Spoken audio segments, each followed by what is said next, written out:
I'm Malcolm Fleming. I'm the town administrator for Erie. I first off want to thank both the Urban Land Institute and all the panelists who have come together for this technical advisory panel.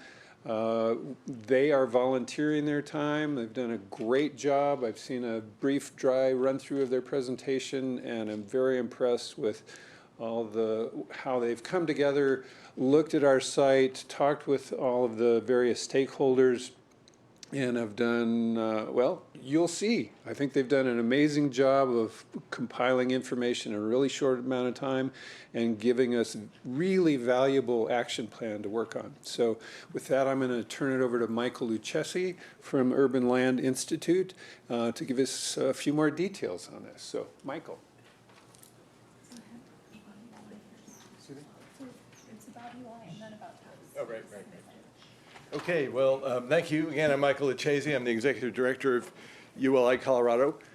ULI Colorado's mission is written up there. It's to provide leadership in the responsible use of land and creating, sustaining, and thriving communities worldwide. And we are a global organization. There are actually now 44,000 members internationally, and we are the Colorado chapter, if you will, with about 1,400 members comprised of folks from throughout the land use industries, architects, developers, and so forth. And the ethic of the organization, once you join, is to share your knowledge. And that's what we have a really great example of today with our technical advisory panel. I had a little time to walk around Old Town Erie this morning, and it was just a really cool place. I enjoyed it very much.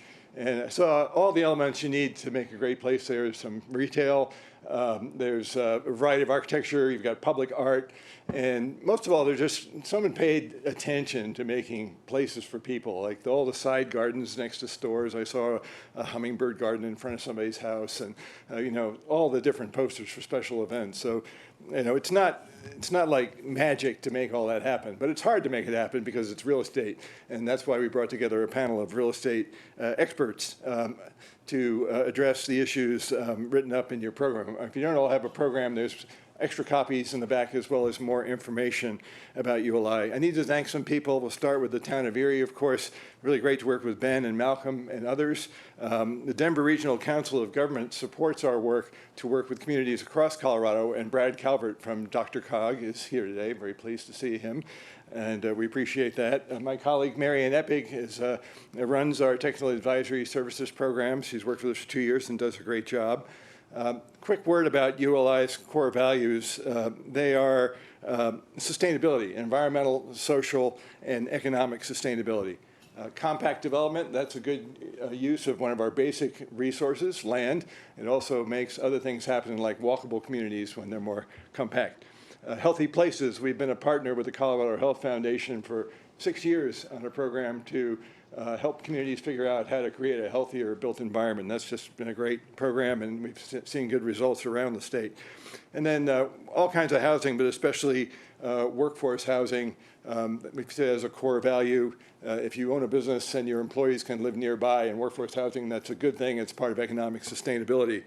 ULI also has a strong business ethic. We have these social values, but it all has to make sense from an economic perspective. So again, our panelists are experts on that. We really thank them for their time. They all have day jobs. They volunteered their time to do this. They're not doing business here in Erie. They've come here to share their knowledge and for the benefit for your community. So I want to thank them all. At this point, we will go to the panel, and they will share their findings and recommendations from studying Erie for the last few days. No, I got it. You got it? Need the Yeah, so Arlene, why don't you start? I'd love to do some introductions of all the panelists. Okay, I'll start first. Arlene Taniwaki with Arlen Land Use Economics, and we provide economic and financial studies for plans and projects throughout the Denver metro area. I've been practicing for over 25 years or so, and I've had my company for about 15 years. And so why don't we start, Brent, if you could start, and we'll just go this way.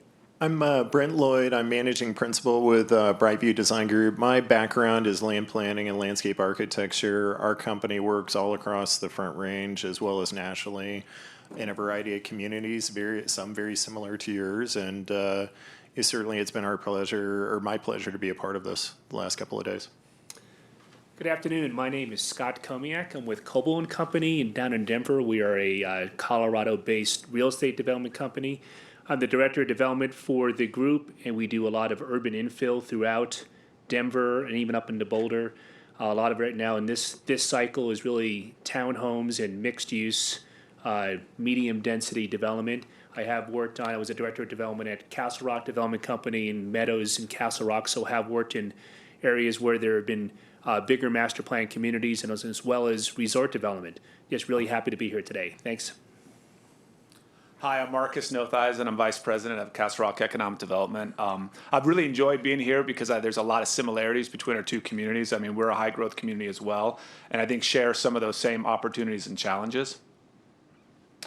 I'm Kylie Bain with KGA Studio Architects. I'm actually a local resident as well as participating in the panel, so this has been a great opportunity to help kind of see the direction go and hopefully a positive growth. And then one last person was Michael Kercheval. He couldn't be here today. He was here yesterday. He's the executive director of the CU Real Estate Center in Boulder. So this is our study area overall, and I think you all are very familiar with it. Most of you we have talked to yesterday, and so you have some sort of relationship with these areas. Either you live close by, or you're the developer, property owner, what have you. But we've talked, oops, okay. Yeah. So we looked at these 4 properties in particular. We did focus on this large area in general, and we also talked to the property owners who are here as well. We did a number of stakeholder interviews with a wide variety of people. We talked to most of these folks yesterday. Thank you very much for your time. We do really appreciate your insights into all of this, and we did try to take your insights into consideration as we were coming up with our recommendations. And so we did have a fairly extensive problem statement. I think you actually have that. There's been a handout which shows you the questions that we were asked to answer. But in summary, what we were asked to do is look at the viability, for example, of current zoning. The town obviously is zoned, but it recognizes that not all land configurations are viable for full retail or commercial development. So we evaluated current zoning for these subject parcels. We identified ULI's best practices across a wide range of areas, including affordable housing, economic development, placemaking, healthy communities, walkability, et cetera. There's a whole range of things that we did take into consideration. And then maybe most importantly from your perspectives, determine whether converting any of the commercially zoned land to residential is necessary, and if so, what is the financial impact of that decision? And so these are the list of questions that we went through. So actually what we did, rather than going through each of the questions one by one, we are going to make a presentation and hopefully incorporate most of the answers to these questions in our presentation. Afterwards, we're going to open it up to any additional questions that you might have. And then also I want to mention that we're doing this presentation today. You'll have access to the PowerPoint. There will also be a final report that will come along with that, and that will come in, I don't know, a few weeks, a month, something like that. ULI staff will be working on that. So what we heard, a number of challenges overall, huge sales tax leakage, and I think you all are aware of that. Local desire for retail, but lack of sufficient demand. I think that we heard over and over again the need for additional rooftops. Concerns about traffic and density. I think we did hear that loud and clear from the adjacent neighborhoods. The inconsistent and unpredictable entitlement process. We did hear that from the developers in the room. The comprehensive plan doesn't match the board's vision. I think that that's something that the town wants to update and undertake overall. Codes are outdated. They don't match the comprehensive plan, which doesn't match the vision. The need for fiscal stability, sales tax, that did come up over and over again, which is why there's such a tremendous focus on the need for commercial development in the town. But at the same time, we don't have a daytime population here. So it makes it really hard for some of those retailers to justify locating here. Difficult, again, to get a grocer. Again, that's tied to rooftops as well as that daytime population. Number 2, which it's that corner parcel Regency has control of that parcel, they're not in a huge hurry to get anything going. And so that can be a bit of a challenge overall. There is just neighborhood concern about apartments, affordable housing. I think that's equated to bad in Erie, and that's not necessarily bad. Apartments in other parts of the metro area, these are high-income folks, these rents are high, and they do contribute to that overall sort of retail demand that you need to support those additional services that you'd like to see. And if only housing is built in the center of town, retail will be pushed down and more people will need to drive. And I think that that's a concern that was voiced overall. Lots of assets here. So small town character attributes, that came out over and over again. People really like living here because it's a small town and people know each other. Lifestyle and access to the outdoors. People are really into all of the wide range of outdoor activities that you have access to. Old Town is a great amenity. Not all towns have old towns. You have a number of tools and financial tools that you can put into place in order to help leverage growth and development potentially, and that includes urban renewal as well as metropolitan districts. And folks are using those, and those are appropriate tools to be used in a town like this. There is mixed-use zoning, high median household incomes. You folks are very, very lucky. Your median incomes are well over $100,000, and not many communities have that. You do have a community center. There's that big open space in the middle of town, and that's where people gather. It's really an asset to have that type of thing, and that ties into the open space and trail system, and we're going to talk about how you enhance that in order to help support the development in this area, as well as Old Town. And so I guess as kind of a backdrop, in talking to a lot of people, it appears that there's sort of competing needs, and these competing needs, they're not necessarily just applicable to Erie. It's we see it across other towns and cities throughout the Front Range. And it's the desire for a great quality of life and livability. People want to be able to walk to wherever they want to go. They want services that are close by. They don't want too much traffic. They want things the way they always used to be. And we see that over and over and over again. Yet at the same time, we have this other town need for sales tax revenues to keep operating, to keep going. It's just very important. So that's why the overall emphasis on commercial development and sales tax revenues. And then there's reality of the marketplace. We've got developers, they have to make money on their projects. And sometimes there's not enough market demand or it doesn't financially pencil out. These deals are very difficult to do. And so a lot of times, all of these three objectives, they sort of clash. And so the challenge is how do we make them all sort of work together? And so I'm going to start talking about the market analysis and sort of the economic piece to it, and each of us is going to then talk about attributes of this area from their various perspectives. And so, as you know, there's a need for additional rooftops as well as a daytime population, and you guys have heard this over and over and over again, so I don't need to keep repeating that. As you know, the commercial market always lags the residential market, so you're not going to see a grocery store sort of preceding residential rooftops. Are always going to wait a little bit.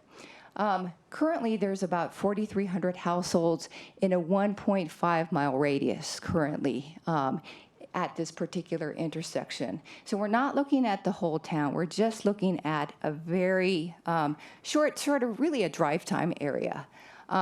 So there is grocery demand. I think you've all indicated sort of a desire for groceries close to you, but it's not enough demand to support a grocery store currently. It only supports about like 12,000 square feet. You need a lot more, like 25,000 square feet at a minimum to support a grocery store. So the retailers that are in the area assume that residents will drive to them because that's actually what you're doing, or you're ordering online, or you're sort of getting around the fact that you don't have a grocery store right next to you. As an example, Lucky's looks for 10,000 households in a 1-mile radius. So the other challenge is that each of the grocery stores has their own criteria. So a store like a Lucky's or a Sprouts or whatever, they're looking for a minimum number of households. They also look for a minimum sort of median household income as well in order to justify opening a store. So as we can see, we're a little short here still. We're estimating, at least at this point in time, there's about 50,000 square feet of restaurant demand in the area. The challenge here also is that you've got a little bit of a hole in the center of town. Growth is being pushed to the periphery of the town. We've talked about density, and I think every time we've talked about it, folks have said, well, that's going to go out near I-25 or it's out near State Highway 7. Nobody talks about it in the center of town. You absolutely need to have that if you're going to have any kind of retail that's viable here. So here's some other sample criteria for grocery stores, and I do want to mention that grocery stores change their criteria like all the time. So this is, and they're currently trying to figure out how do we compete with all this online stuff with Amazon. And so, but it gives you an idea of the number of households that they're typically looking for in order to justify a location, like a physical location. So Safeway, for example, 10,000 households in 2-mile radius. Lucky's, I mentioned before. Sprouts looks for 100,000 population within 10 minutes. That's a drive time, 10 minutes. And, just to sort of tie that back to Erie, in this particular area, we're only talking about 4,300 households. And so this is just a quick observation just about where the grocery stores currently are. So it appears that there is a big hole in the middle. But what's happening is that these grocery stores are going to where the population is, so it's along the major corridors, or it's sort of in the eastern part of town, which is where all the new development is happening. Again, there's a Safeway fairly close by, so they're assuming that you'll be driving to the Safeway, that it doesn't need to be right next door to you. You'll actually figure out a way to get there. And this is the King Soopers. Again, there's a King Soopers fairly close by overall. And so, as you're all aware, retail is changing quite a bit. There's a lot of online, I bet most of you have some sort of Amazon Prime, or you get a lot of stuff from Amazon or some sort of online retailer. Department stores, this is an old shuttered Walmart. That's going through a huge transition. Grocery stores are also in transition because they're trying to figure out, okay, how do we compete against all this new stuff? Currently, and this is as of today, they're not really investing in new stores. And so the other challenge currently is that construction costs are high and it's a very tight labor market. And so even though you might have grocery store demand, the retailers also have their own criteria. And so you might have the households and the incomes, but for example, Trader Joe's, everybody wants a Trader Joe's, right? They have just pretty much said, we're done in Colorado. And so even if you come to them and say, hey, we've got a great site for you, they're like, forget it. We need to go to other places. So your criteria sort of needs to match it with their criteria in order to make it work. And, it can take, I think we talked to somebody about this, it can take up to 10 years to attract a grocery store to a site, just depending on the area that it's in. So in terms of talking about future potentials for number 1 and number 2, as well as the Lumry property, Scott's going to talk a little bit more about 3 and 4 in terms of our recommendations moving forward. But this is for sort of how do we look at those 2 properties overall. I think we're recommending ultimately that number 1, the Ranchwood property, that they move forward as they've proposed. And it's a mix of multifamily as well as some retail. But in terms of how do you look at this area, number 1 and 2 in particular, number 2 is sort of your prime retail spot.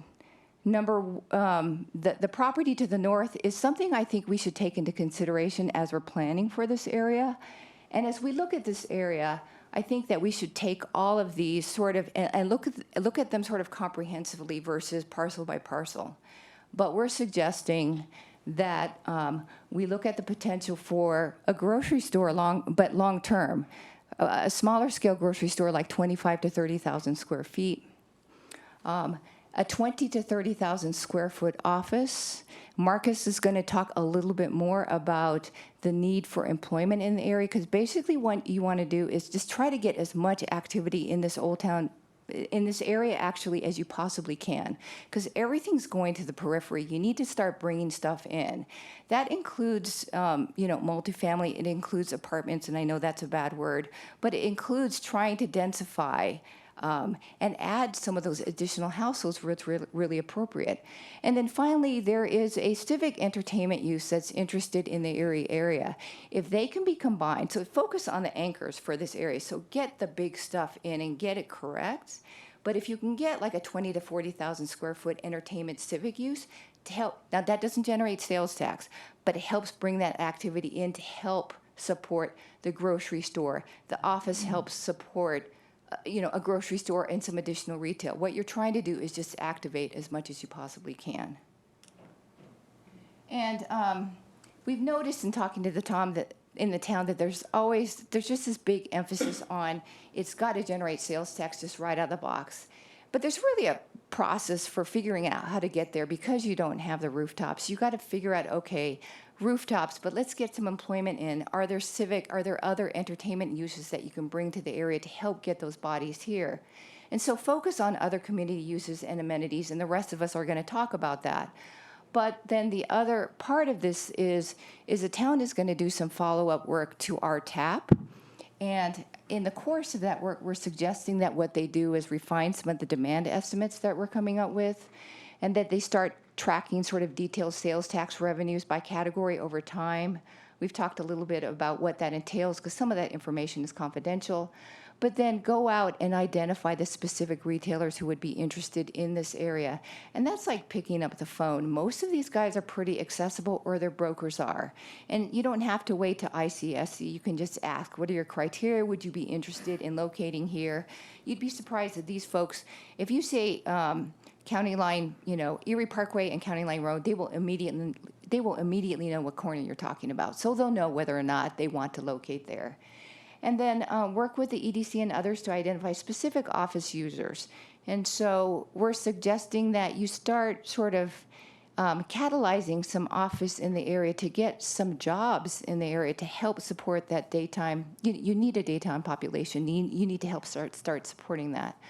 And then reach out to, there's some folks that are interested, just, reach out to them, start having further conversations with them about this particular area because it can only help support further activity. And I will turn it over to Marcus. Thank you. Hi, I'm Marcus with Castle Rock EDC again. And I think I always start from looking through, when asked to evaluate the economic viability of shopping centers and community centers and sales tax generators for the town, I always begin with primary employment. I think that's the lens that economic development professionals do. And a primary employment or a primary employer is really the driver of a town's economy. They're defined as an employee or employer that 51% or more of their goods and services are sold outside of the community, therefore bringing wealth into the community, and then that wealth can then be spent in the service industry and the retail sectors and kind of continue to filter through the economy. And so when I looked up Erie on the map census.gov, the 2015 census data, which will be updated here shortly, showed that you guys had 9,000. Let me hit is it the top button here? To the right. I'm sorry, which one is it here? Center button? Okay. Oh, the lady, All right. yeah, sorry. You have 9,602 citizens that collect a paycheck from a primary employer. And of those, 9,165 have to leave the community in order to go to work. And then you have 437 that live in the community and work in the community and collect a paycheck from a primary employer. So I know because it's 2015 data, and I talked to the town, that you guys are likely closer to a 90-10 split, which is still a number that can be improved upon quite a bit. I bring this up because, Castle Rock has 26,000 participants in primary employment from our community, and 80% of our community leaves to travel south or travel north to the Denver Tech Center for their jobs. And so we recently went through a process with economic planning systems to evaluate the economy of our community. And one of the first things they said, we're a growing community, and what we really need to start influencing is the number of people that can work and live within our community. And so we started talking about that. And and what we kind of had the challenge of is, and it's very similar to Erie in that we have, what's the difference between a person who works and collects a paycheck within the community and a person that travels, 20 minutes away and collects a paycheck from another community and then lives in Erie or Castle Rock? What's the difference in that, and why would it be bad to collect a paycheck down the street? And so we worked with Gary Horvath, who is a really well-recognized local economist, and we put this infographic together. And what we talked about in this particular case was, well, what happens when the primary employer is in Castle Rock? You can expect that business is going to have a certain level of spend within the community. And it's going to trickle into the retail environment, and that's going to be collected to support additional service jobs, and it's also going to be collected in terms of retail sales tax spend, which supports the town. You also are going to probably import a level of non-residents, which are going to have a spend in the daytime that does the same thing. It supports additional jobs in the local economy and has a retail spend, which is captured by the town. And then for the resident, you're going to get a daytime spend and an evening spend. And so you have 4 sources of capture and support from within the town. Obviously, when the employer is outside, you lose their spend, you lose the daytime spend of the non-resident, and you lose the daytime spend of your resident. That's the simple illustration. And then we took it to another level and we said, just like Erie, you're largely made up of professional services. And so with high educational attainment and high salaries. And so we said, well, let's use M-Plan to figure out what are the true numbers in that arena. And so we analyzed an employer or a series of employers that would make up 100 or 1,000 workers. Specifically in the architecture and engineering firms. And so if that occurred in Castle Rock, the corporate spend would be $28 million annually, of which it would be reasonable to believe that 5.6 would be in our trade area. We also, if 1,000 employees were paid an average salary of $80,000 a year, we'd have a payroll of $80 million within our community, and that for the resident that spent local during the day and the evening, that a reasonable retail spend for that total employment base would be $6 million, and for the non-resident, that the town would capture somewhere in the neighborhood of $1.4 million that they'd be able to collect sales tax off of, and that the total spend, the very first spend within the community annually would be $13.2 million from the revenues supported from that employer, and that they would support additional 391 jobs.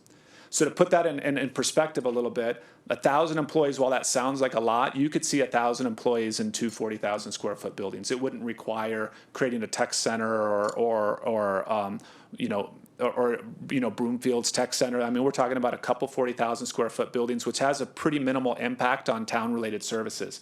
The other thing that I point out is the $13 million is referencing the first spend. It doesn't reference when that money's spent in the service industry and then they pay their employees and they continue to spend money within the community, and then that next generation, that those dollars typically cycle 5 to 7 times is what economists will usually talk about. And so if the employer is not in Erie or not in Castle Rock, we go from $13 million to $5 million, and you go from 360 some employees that are supported through the spend to 96.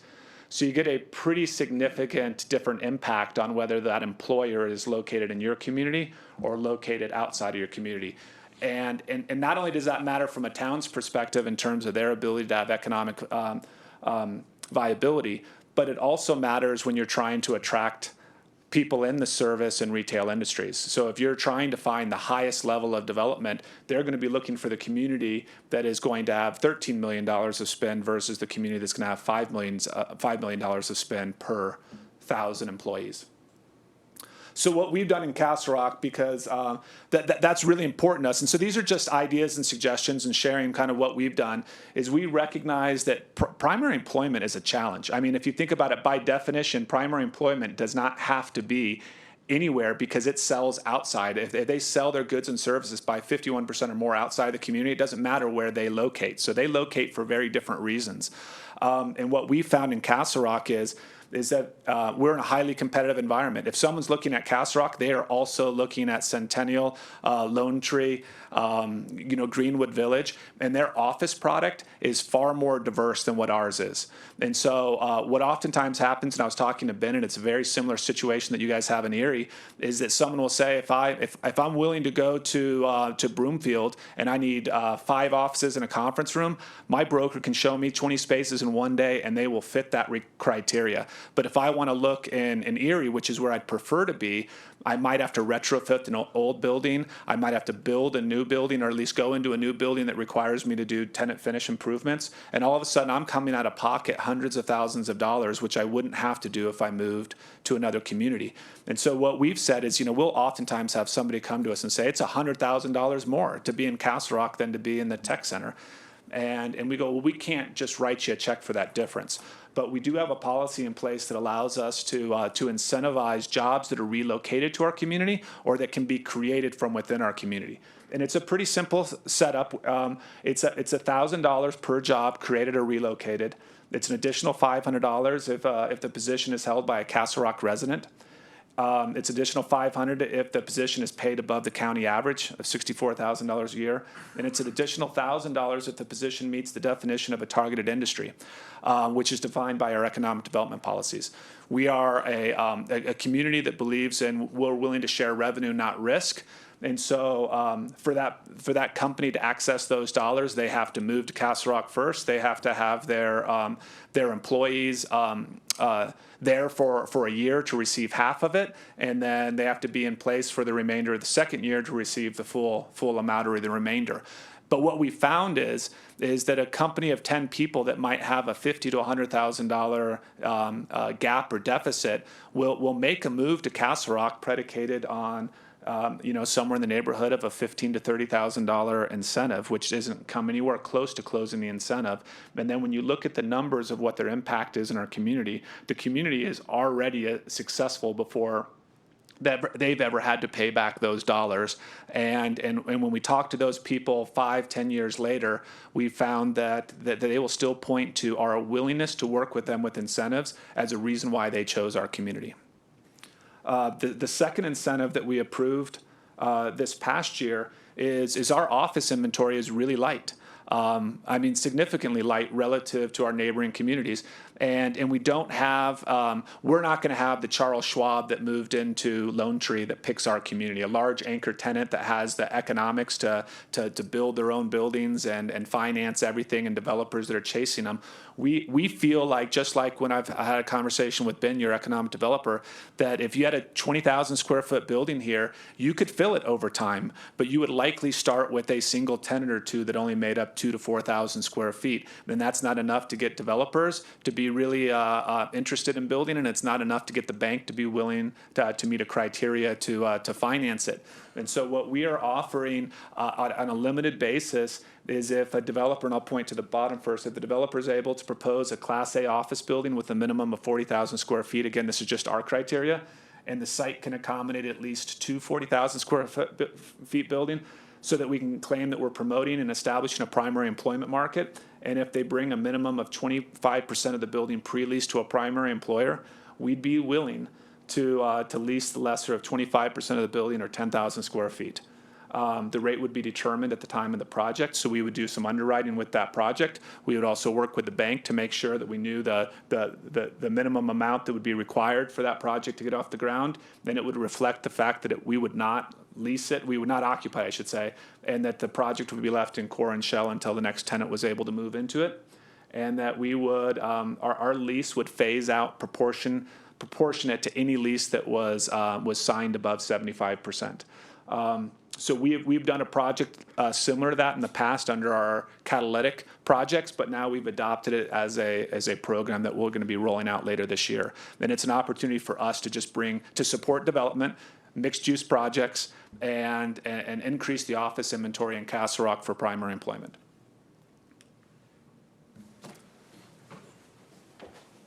Thank you. Thank you. Once again, I'm Brent Lloyd, and happy to be here to help you out. One of the pieces that we really talked about is placemaking, and placemaking is if you think of your community, you already have a place. You have the town that's here. You have what formed and what brought you all to this location in terms of lifestyle, experience, community, all those parts and pieces that pull together.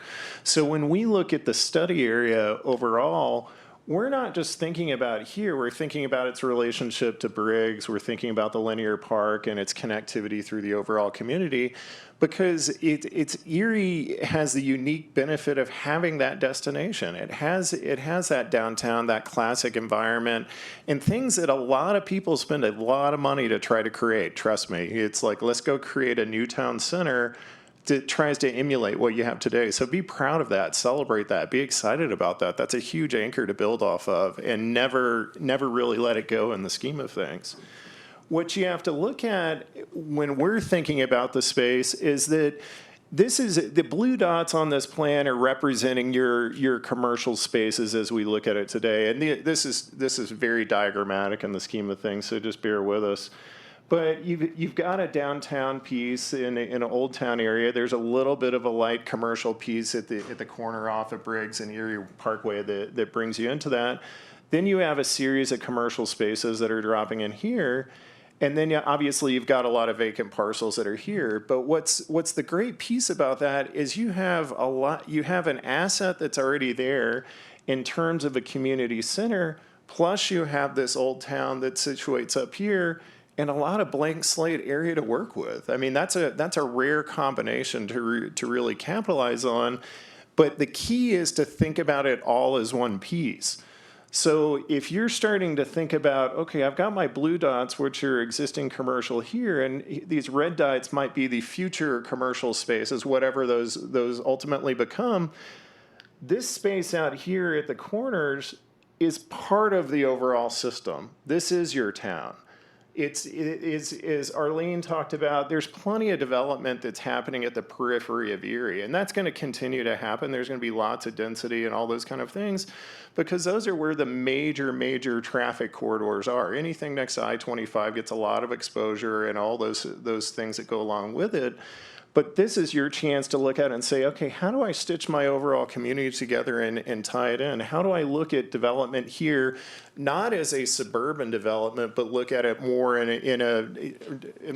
a context that's focused and embraces the qualities of your town and the walkability and the scale and the size and the appropriateness of that. This, the scale of development here doesn't have to be massive to be impactful to connect to your community. Those are really key things to think about. But anything that you do here, one of our key messages is make sure you're thinking about all the parts and pieces through it. It's not just one-dimensional, purpose-built for that location that feeds into the bigger system. When we think about spaces, and these are just, some of these images are from Stapleton, some of them are from other communities. This is off your website. And I love that image because that's the scale and character of Erie. When things happen here, you've got this old town piece, you've got this walkability feel. When a prospective business, retailer, whatever it is, they want to feel a lot of that. The more that they see that and really sense your community, it's more enticing to want to come here and be a part of it. And whether you're an employer and you're looking to set up a small business with 10 or 15 employees, or you're a restaurant or whatever it is, they want to connect with places like this. They want to connect with the culture of old agriculture communities, all the other things that have happened here, because it defines your sense of place. And so the more you embrace that and the more you connect to that, that makes it much more attractive for anybody to want to be in this market and this environment overall. And when we look at that from a sense and say, okay, all of a sudden you've got this bigger area that you want to bring everything together with.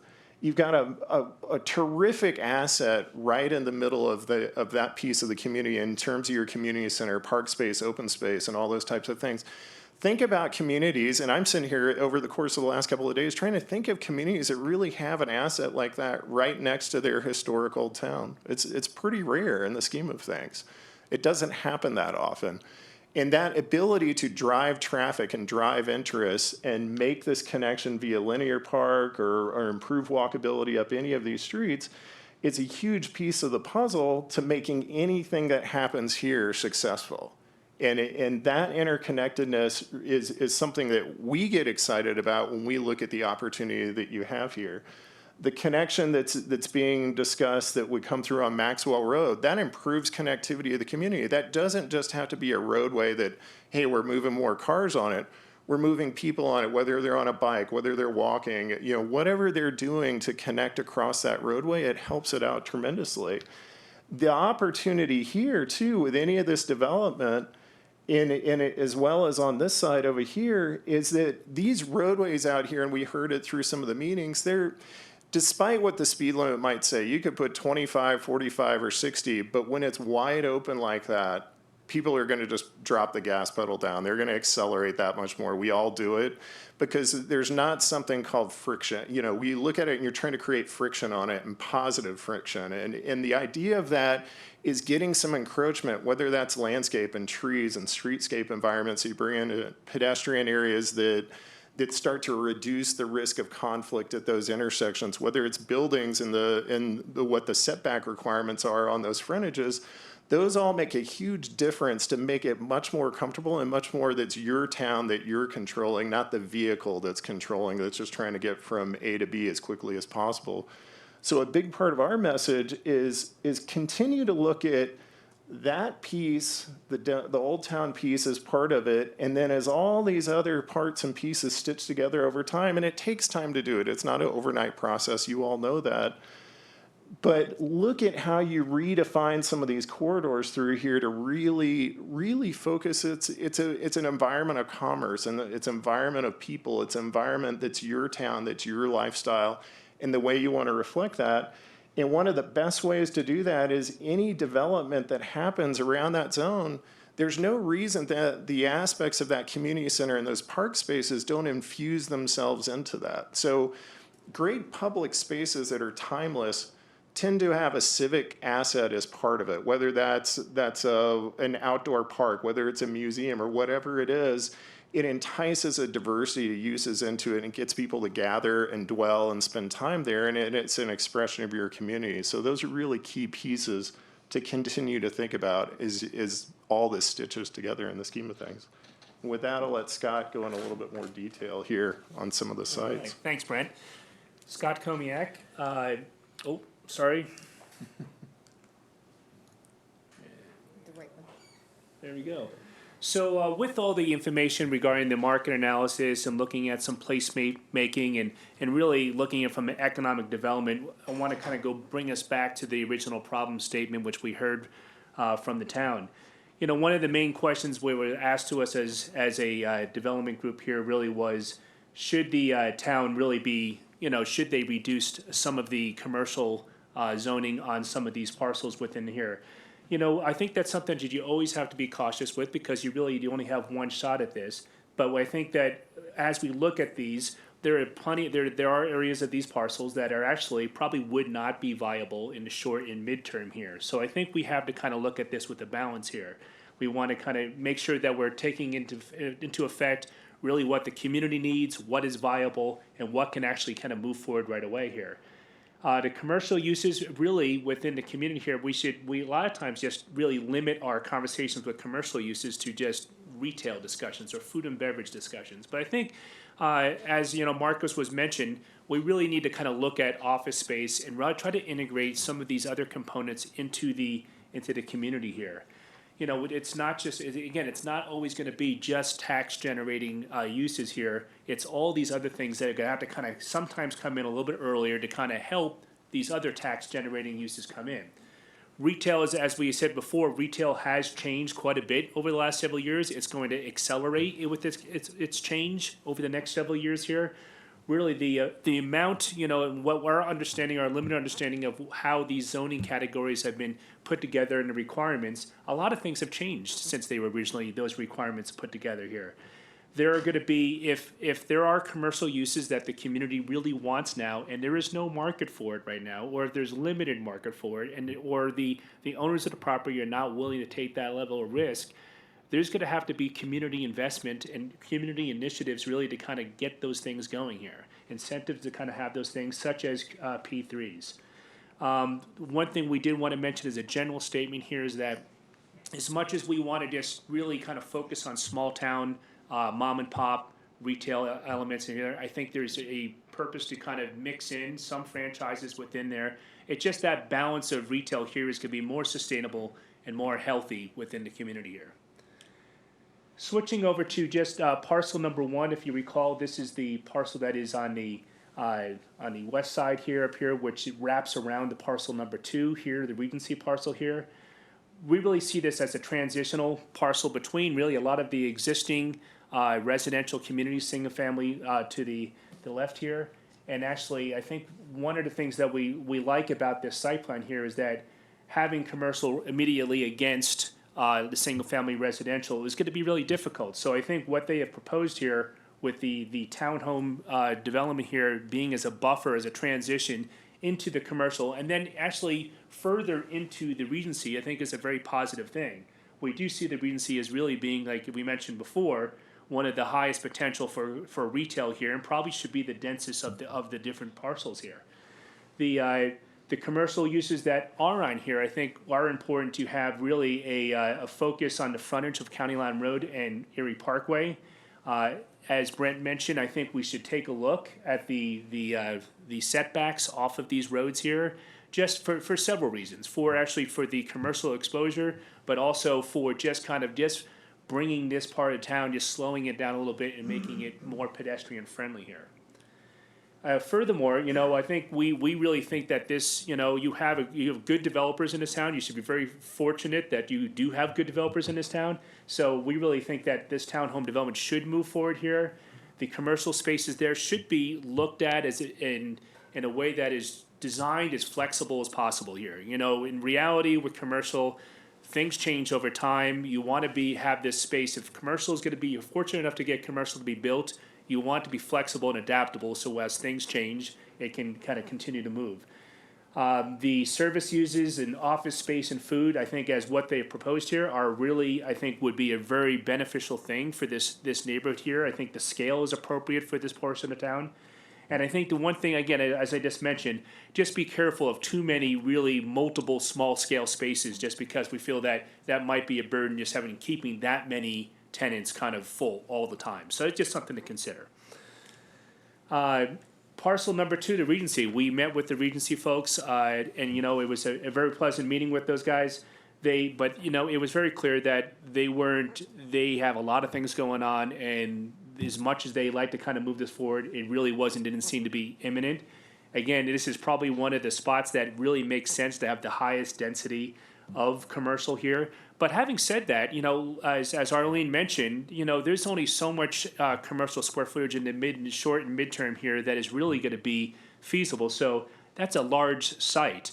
And so I think moving in some additional transitional residential and mixed use into there, as in maybe some small scale apartments and other townhomes, incorporated some mixed use in here, all at a lower scale here, to create kind of a neighborhood center, something that's a gathering area outside of the old town, that you can have events and that you could have places to go and another place for people to walk to. I think it also works very well with Brent's plan of continuing that circle of connection within this area here. This area here, again, the other thing I would just say about this area, it would be nice to kind of, again, keep a spot open for the possibility of a grocery kind of coming in here. I think to get a grocery here in the short term is going to be challenging, but I think you have to, I think everything's challenging. So you have to, if you really want it, I think you have to kind of as a community come together and look for ways of getting that in there and keep a space open within that area to do it. Who knows how the market is going to change over the next few years. Parcel 3, the Foundry Builders parcel here. I thought the plan was very nice. It is, we're hoping that is something, it sounds like we hope it will move forward. We generally like the site plan for a lot of the other reasons we like the others, and that there is a transition between adjacent neighborhoods here and to the commercial corner here. The amount of commercial, again, should be looked at carefully here, and the uses have to be looked at carefully, but the way it's positioned along the main roads, I think, works out well. Transitioning into maybe some slightly higher density multifamily in here. And when I say high density, I'm talking about low scale apartments and townhomes, something that you just kind of create some diversity of housing within the area here. The one thing that we were told in this, and again, forgive us, we've been here for a day, so I mean, we were told that there was a subsurface detention facility that is really underneath that corner building there. That's something, and that the URA resources are being used towards that. It'd be something that we would typically, like in a more of a greenfield development, look for opportunities to not put that underground and spend those URA resources in something more beneficial, like trails and things that the community can see and use more frequently. Lastly, the parcel 4, the Erie Commons property, you know, this is a great parcel. It is the gateway really to the Four Corners area as well as the Old Town here. So, you know, fortunately you have a good developer on board and you really want to make a good impression with the community here and with any of the visitors here. We agree with the low density multifamily as, again, I'm going to say it again, as a transition from the single family into the commercial. It just creates a nice buffer. When I think when you do get conflicts with commercial, it is when it is immediately adjacent to single family. So I think you got to be careful, always careful with that. But we really do think that some special emphasis of creating a high quality frontage there, especially since it's such a prominent location within the community in the entrance of the community. The last thing I'll talk about really is attracting quality commercial developers to the area here. And we've heard this a little bit before from some of the feedback we've heard from different people. Developers, commercial developers, residential developers have the opportunity to go anywhere in the state. You're very fortunate that you have very good developers. You could see it's very apparent in what you see in this community here. In order to keep those people there and attract other good commercial developers, people want predictability. I mean, I think most developers, and I'm speaking from a developer perspective, want to follow the rules, but you really need to understand the rules. The vision needs to be clear, and it can't be just a constant negotiation of trying to outguess what you want to do or what you can do.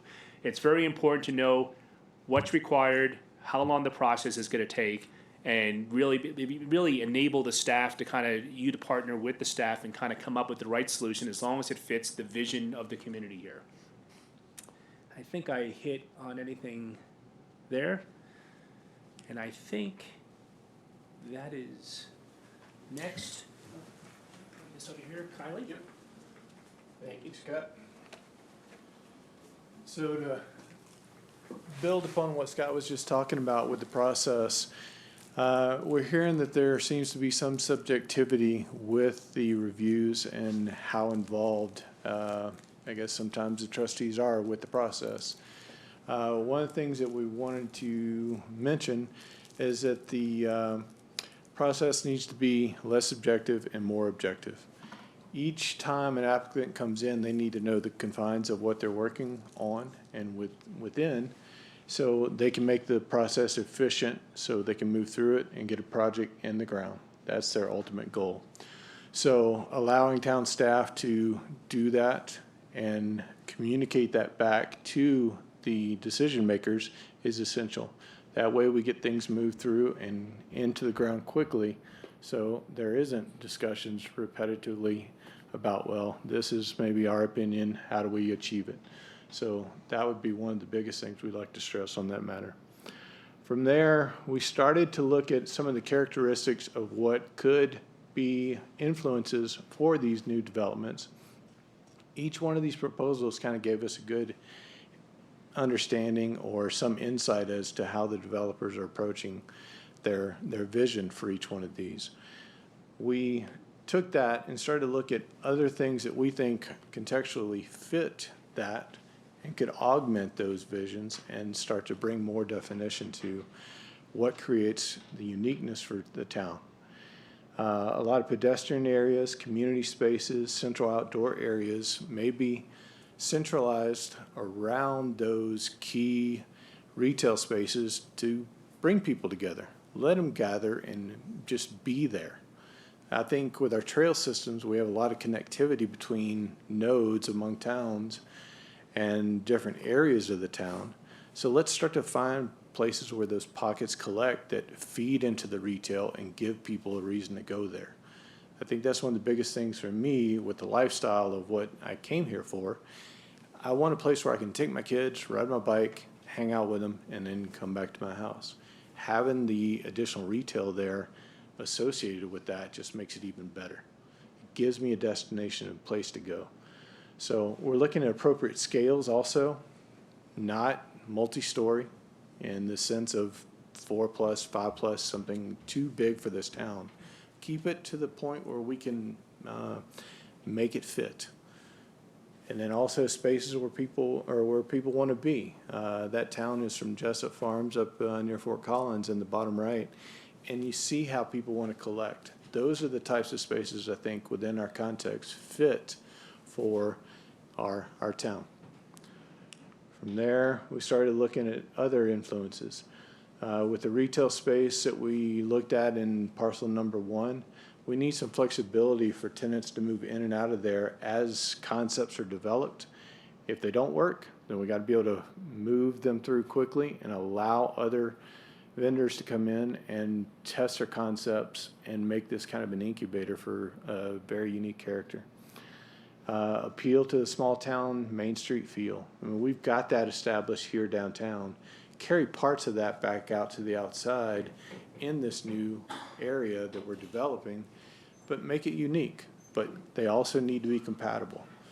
So we're trying to look at the community spaces that help bridge those gaps and give people, again, the reason to remain there and hang out.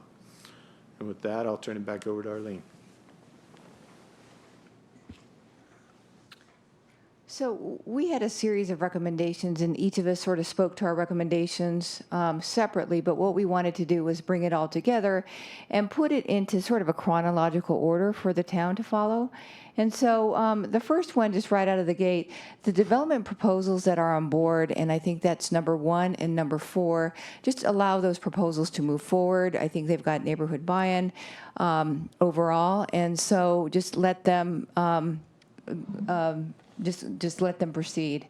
The other piece of that is to start coordinating with the Lumries, Regency and Ranchwood, and that's the number 1 and number 2 properties, as well as the property to the northwest, on to start coordinating amongst those property owners on public improvements and development cohesion.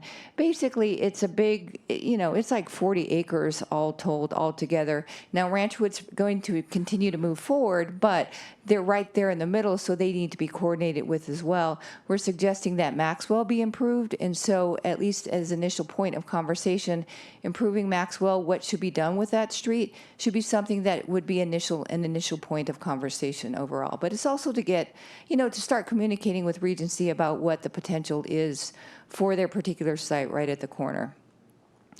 Conduct a more detailed market analysis for some of the uses in the area. I think I detail what that should be. That's reaching out specifically to retailers as well as some other potential office users that would realistically be interested in locating in the area. Set a vision for the town, and that's either updating the comprehensive plan or coming up with some other vision document, but I believe that needs to be updated. I think we've heard that several times. Updating the development review process, it's also the process as well as the code in order to make it, streamlined and efficient and a little more predictable, because right now it's very difficult for someone to go through that process and to understand like when they're going to come out of the process and what they'll end up with. Establish economic development policies. Start talking about primary employment, because to help bring in that daytime population is going to be critical to, they're not going to automatically come. You need to establish some incentives and really think about what it is that you'd like to see from an office perspective and how to go about doing that. And then finally, and I think this is important as well, Brent talked about potential investments. It's around this area to show that, you really care about what's happening, but also to show that you really do want to move forward with redevelopment in this area. And it's around this town center. It's bike and ped improvements. It's Maxwell Street. It's some other things around that old town area. And so I think with that, we'd like to open it up for any questions that you might have.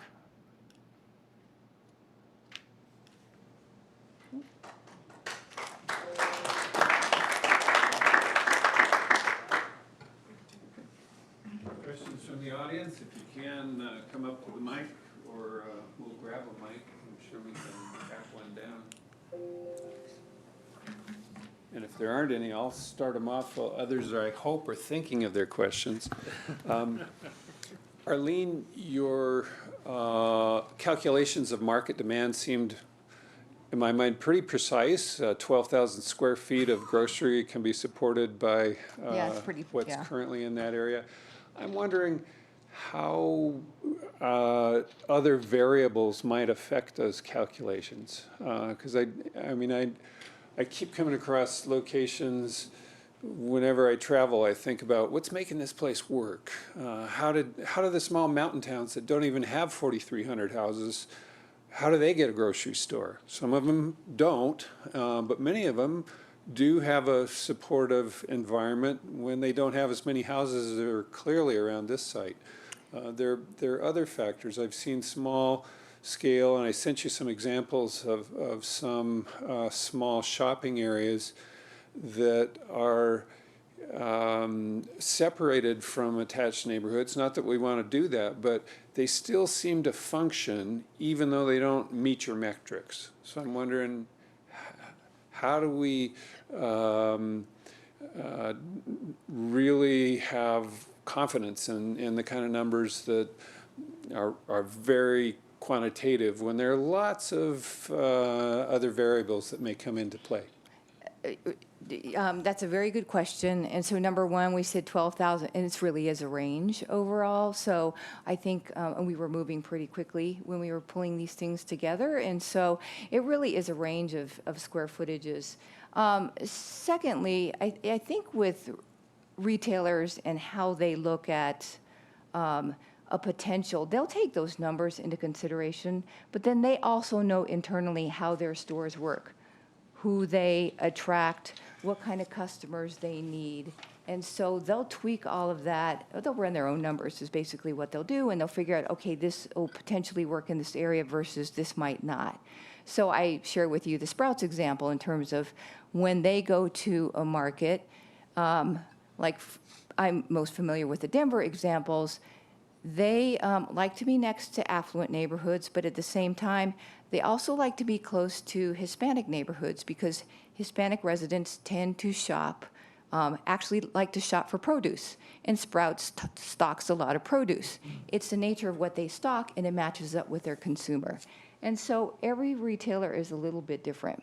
With the examples that you showed, I think the difference, especially with the mountain towns, and you also sent over an example from Kauai, and in Hawaii, and tourism is a big component of demand that we didn't take into consideration here. I don't know what the level of tourism demand might be here, but in those situations, mountain towns and second homeowners are a big component of demand, which that's not necessarily the situation here. So, and the other thing we didn't take into consideration is that you have a lot of planned development potentially. We didn't have time to go into where exactly they are. What are their traffic patterns? Are they traveling from east to west to get to their jobs, or what exactly they're doing? And so all of those things are always taken into consideration as well. But just looking at just kind of the metric of just households and incomes right now, and just the fact that Regency is not, so Regency is they're a shopping center developer. They know what they're doing. They're moving pretty slowly. And so that's also a pretty good indicator that they don't think that there's demand now currently as well. So it's just taking all of those variables into consideration. All right, thank you. Can I add something to that? Of course. I think one of the ways, because you do see, like in Castle Rock, we have a Sam's Club, and we don't meet the metrics for what a Sam's Club's criteria is when they move into a community, but we created urgency. So the town started designing an interchange, worked with the county to what was clearly going to be a lifestyle center, and so they started putting the work in, the work that Brett's talking about here, of going, like, creating the connectivity, showing that you're moving and you're preparing that site.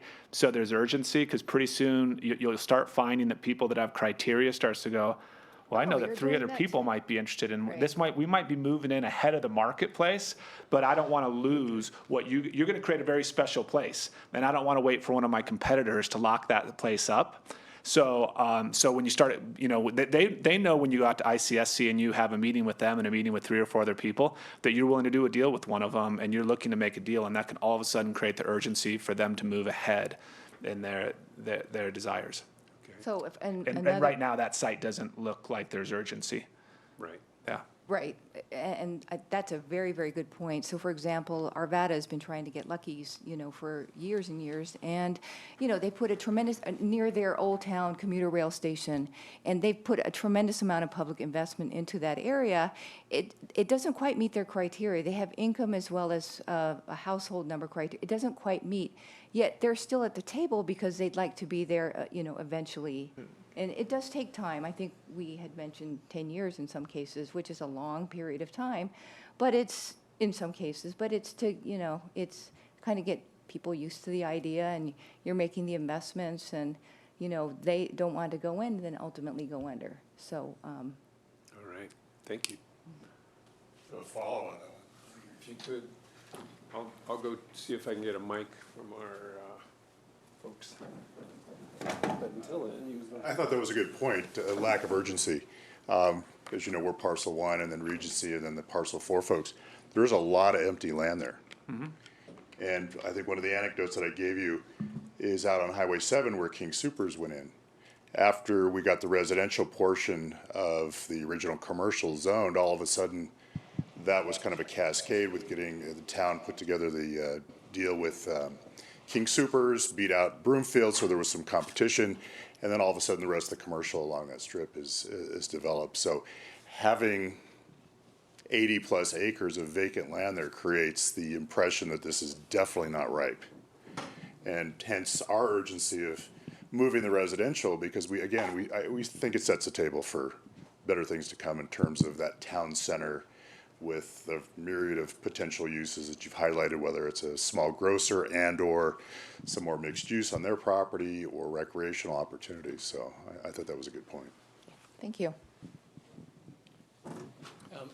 In our discussion, I had mentioned that there, at one point on parcel 4, that we had a daycare, and that the town said, no, they don't generate retail sales tax. This morning, I had another user request something on, they're a service provider. I don't want to go into specific use, but service provider, it doesn't generate any sales tax. It doesn't generate anything. I've got 6 pads. You point out you want it to be special. Yeah.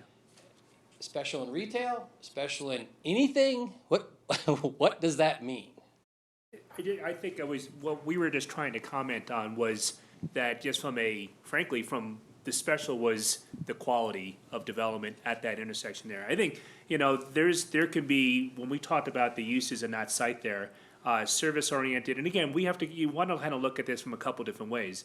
Yes, the town would like to have a lot more tax revenue generating entities, but in order to get those, you're going to need to have some other elements in there. So frankly, having other elements just like daycares and other elements like that, I think are going to be very helpful if it's done in a quality manner. So again, when we say special, I don't think we're talking about the use as being special. Would you guys agree? I would completely agree. I think that, one of the challenges Erie has is a lack of inventory for commerce just to move in and out and transition. I mean, if it's a daycare today, that's no guarantee that it's going to be a daycare tomorrow. I think I heard someone said that because you're a growing community, you worry that it could be the capital of dentistry in terms of moving in. But I'll say firsthand, like that program that we had talked about earlier, we had a dentist that wanted to create a product in downtown Castle Rock. So we went to the plan.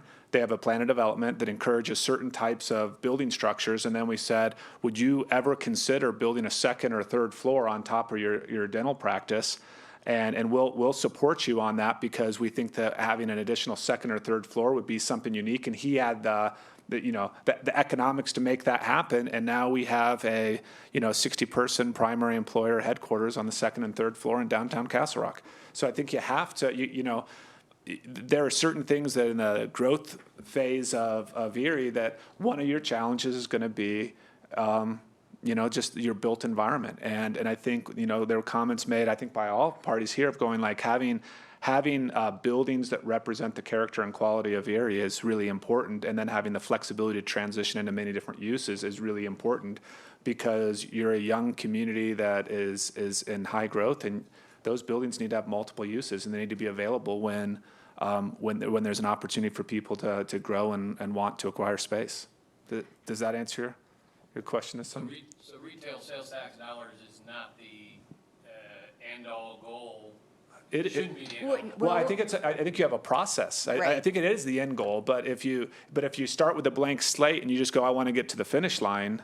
I mean, you could use a lot of analogies. You know, sports analogies. You start with the process before you punch it in the end zone.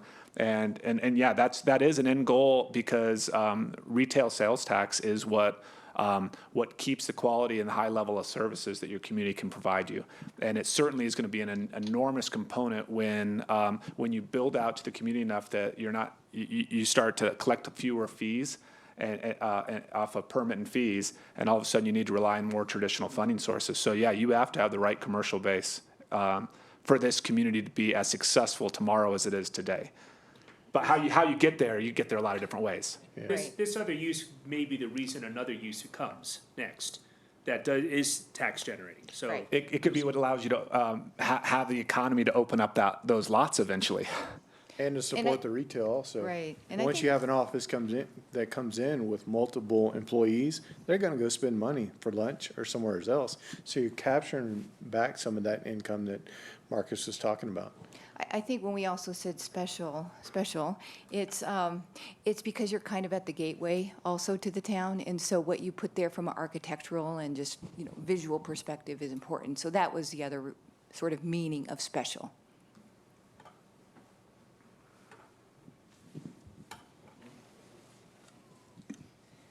I heard over and over again the desire to get the demand in there first that will drive the rest of the downtown area.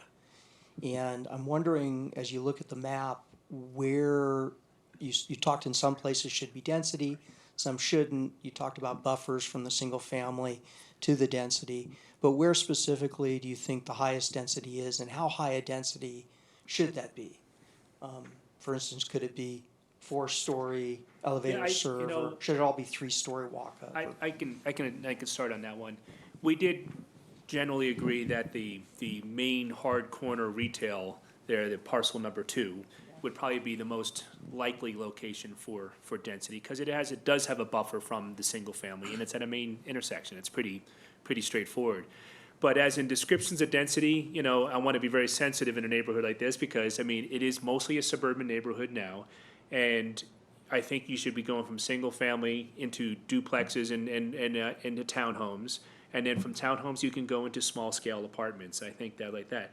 If it's 3-story or 4-story, I'm not going to really make a judgment call on that, but we do think having that diversity and having that density to kind of create a special place at that corner is something that I think that would be very beneficial.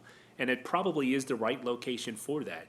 And if you look at the sheer numbers, it's not going to add substantially that many numbers of people and traffic to the area here.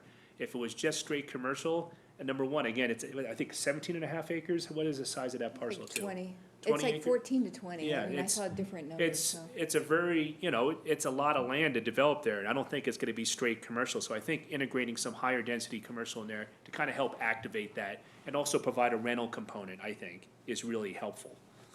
Well, there's, we didn't talk about this specifically, but there's also some topography on the site that, Yes. You think about, and you can sort of incorporate that as you're thinking about heights in the future, overall. And to bring in a multifamily quality establishment would also have more discretionary income to spend on some of this retail that surrounds them.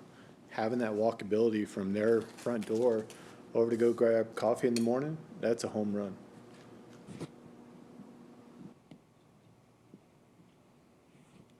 Questions? I've got one more.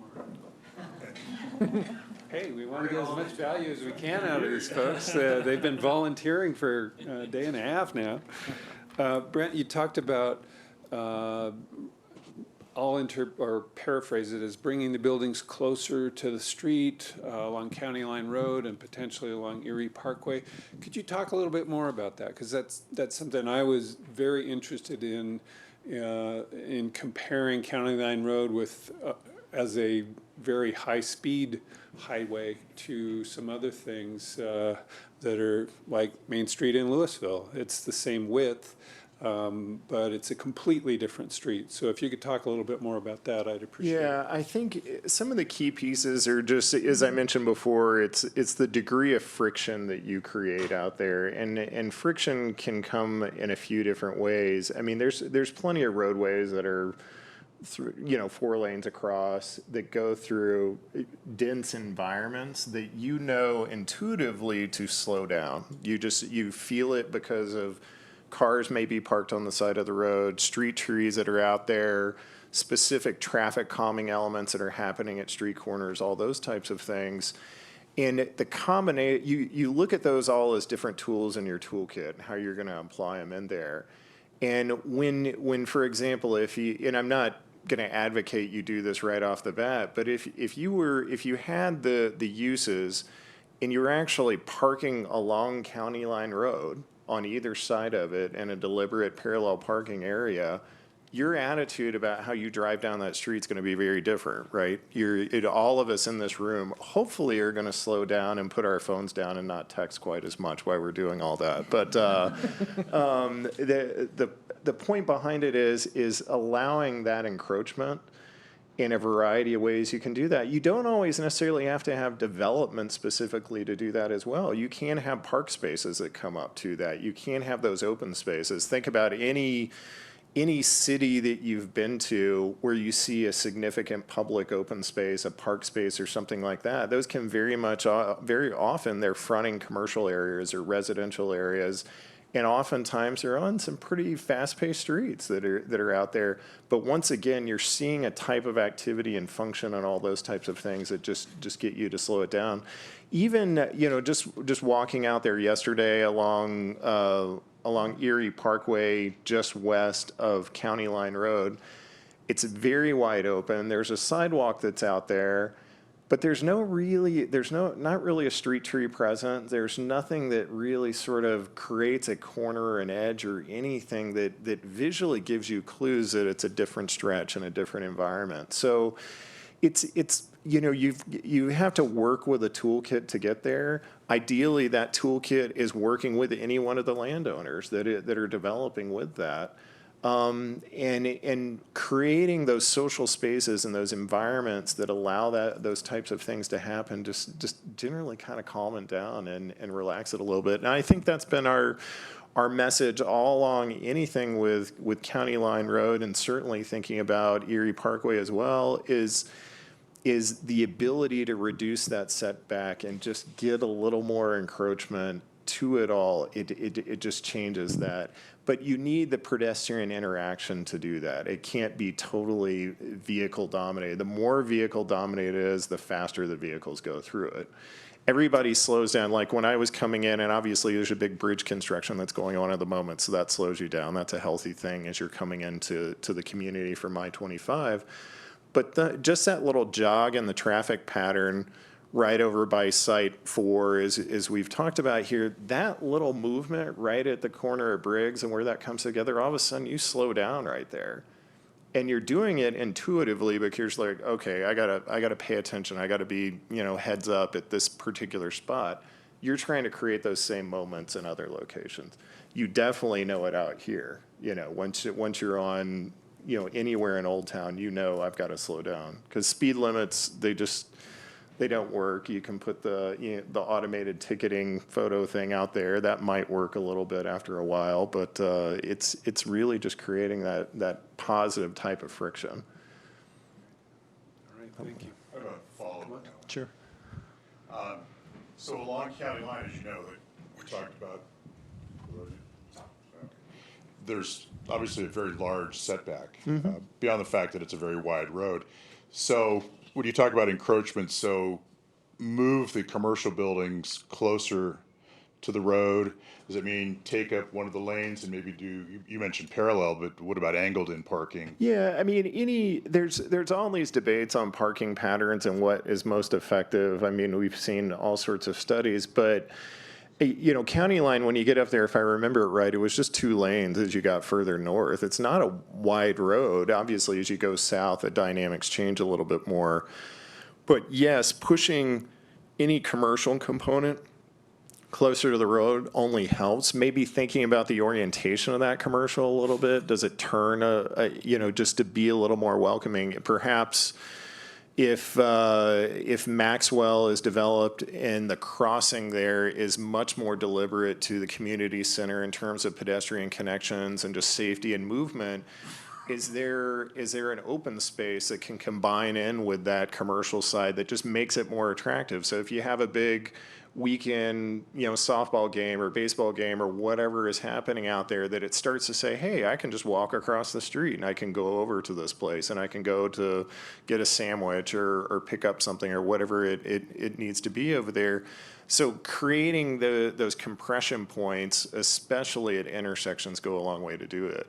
And ideally, you get improved visibility from just driving by as well as walking by, and it just feels a little more comfortable to go into it. Well, it seems like it would feel more intimate too. Yeah, that you've got a yeah, connection. absolutely. And if you're focusing on, as Arlene identified as restaurant areas, it becomes a more comfortable environment to be in, and people want to hang out there, whether it's the ice cream shop or the cool little restaurant that evolves right there.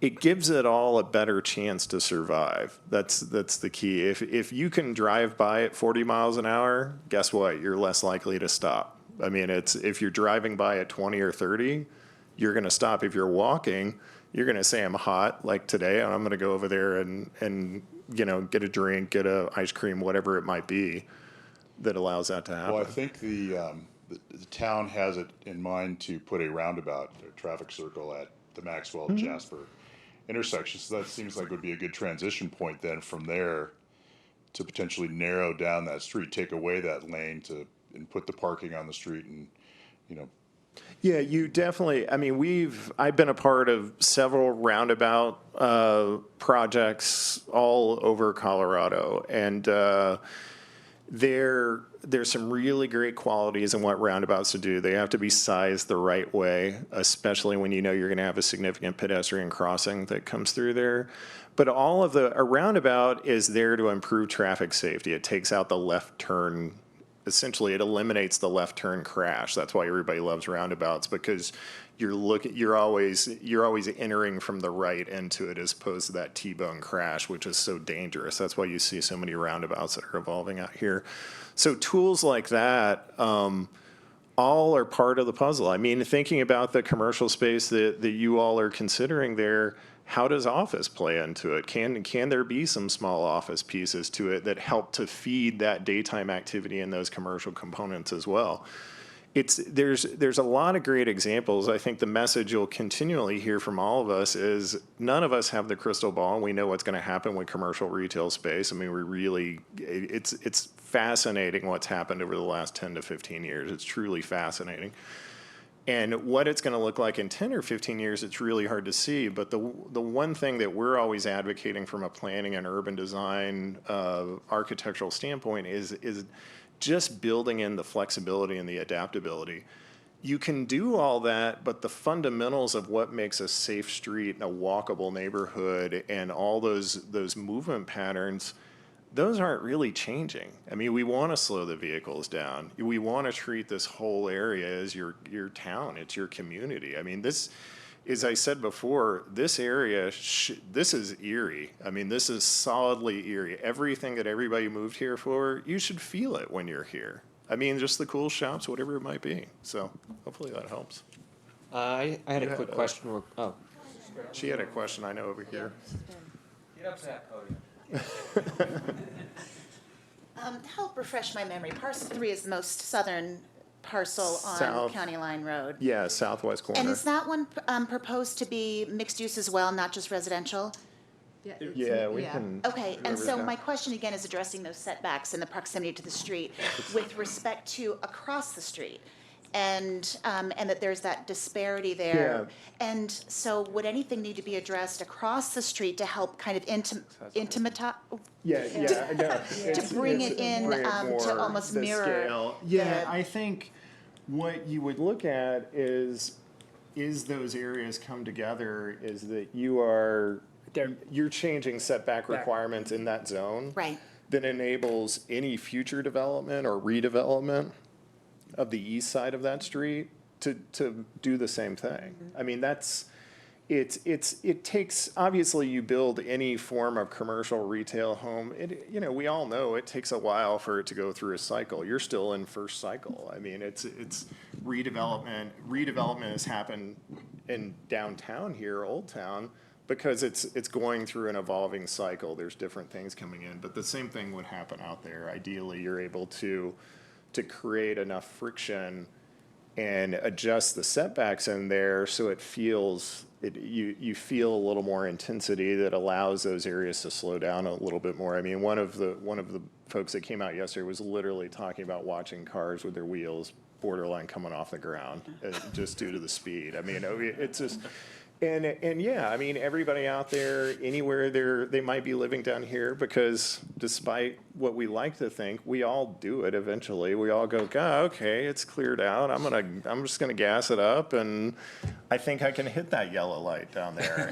And we're trying to move away from the culture of that. And the way you move that, it's like, oh, I really shouldn't try to gun it through and hit that light. That's, those intuitive things that are the clues that tell you Well, not and you're to right do that. about those wide streets. When I Yeah. first moved here, twice I was pulled over, but thank you, Town of Erie. Yeah, for the they're warnings. not, but they're not, in the world of streets, like in the scale of it, they feel big streets because they're in a very wide, they feel like big streets because they're in a very wide open space.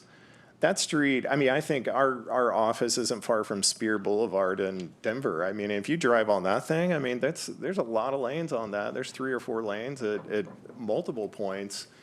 But there's a different kind of environment because it's not so wide open. So in the short-term solutions to change the scale of it are bring in street trees, make bigger sidewalks, make more, bigger connection, better connections across those key intersections and stoplights. I mean, when we were asking yesterday okay, what's going to be signalized, what's going to be a roundabout, I look at that and go, okay, yeah, you might have to wait at another light, but you're also more likely to drive at 30 miles an hour than 50, which is a healthy thing for that area. It makes it more attractive for a potential business to come in there. So Thank you all for your time. sure, thanks. I just had a quick question. We're probably running out of time, but just a point of clarification. So obviously everything in all 4 of the sites, all of them had a commercial component, but to determine whether not all of the commercial properties and all of these sites, it's not feasible or realistic to assume that all of those are going to be retail or sales tax generators. Is that a fair assumption, or? Yeah, I was gonna say, yeah, I think that is a fair assumption. I mean, and again, one of the things in looking at the requirements, and I don't know exactly the requirements, you have to provide 50% of your usable area as commercial.